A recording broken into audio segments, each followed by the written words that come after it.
Making charge के नाम पर लोगों को खूब चूना लगा रहे हैं सोना खरीदने वाले हो जाइए सावधान। ग्राहकों को इस तरह मूर्ख बना रहे हैं दुकानदार।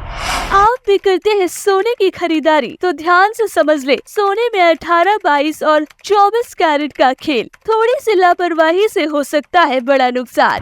अच्छे को नहीं समझ आती चालाक दुकानदारों की चालाकी। 10 के बदले 20 देकर आते हैं भोले भाले लोग। इस बार खरीदारी से पहले समझ ले पूरी गणित।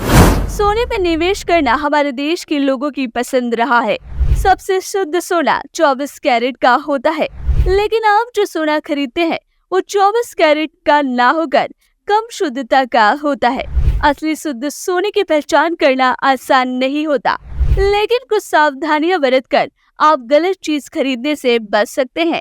आज हम आपको बता रहे हैं कि सोना खरीदते समय किन बातों का ध्यान रखें। वैसे सोना खरीदते समय आप इन बातों का जरूर ध्यान दीजिएगा जो हम आपको बताने जा रहे हैं, पर उससे पहले आप फेसबुक पेज को फॉलो करना बिल्कुल भी ना भूलें। हॉलमार्क देखकर ही खरीदे सोना। सोना खरीदते वक्त उसकी क्वालिटी पर जरूर गौर करें। सबसे अच्छा है कि हॉलमार्क देखकर सोना खरीदे।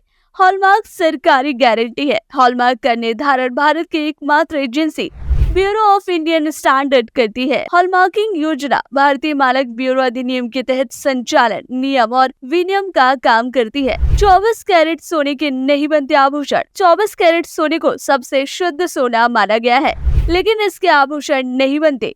क्यों? क्योंकि वो बहुत मुलायम होता है।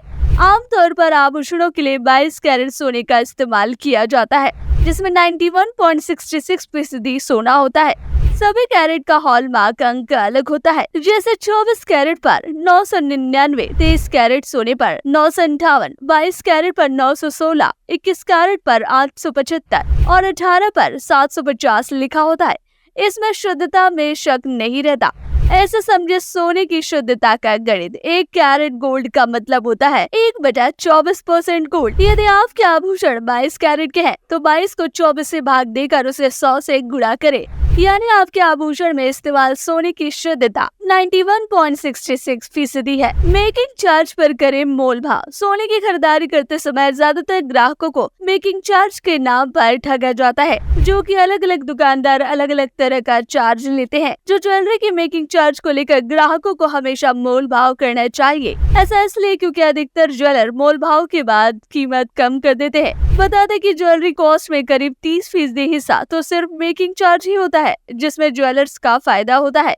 ऐसे में ध्यान रखें कि मेकिंग चार्ज का मोल भाव करें और कीमत कम करने की कोशिश करें। सोने की ज्वेलरी पर देना होता है टैक्स। सोने की ज्वेलरी खरीदने पर इसकी कीमत और मेकिंग चार्ज पर 3% का GST लगता है। ज्वेलरी की पेमेंट आप कैसे भी करें, आपको 3% GST चुकाना होता है। शादियां होनी शुरू हो गई है और आप लोगों ने ज्वेलरी खरीदना भी शुरू कर दिया होगा। वैसे आपके इस विषय में क्या राय है हमारे साथ जरूर शेयर कीजिए। आप के लिए केवल इतना ही।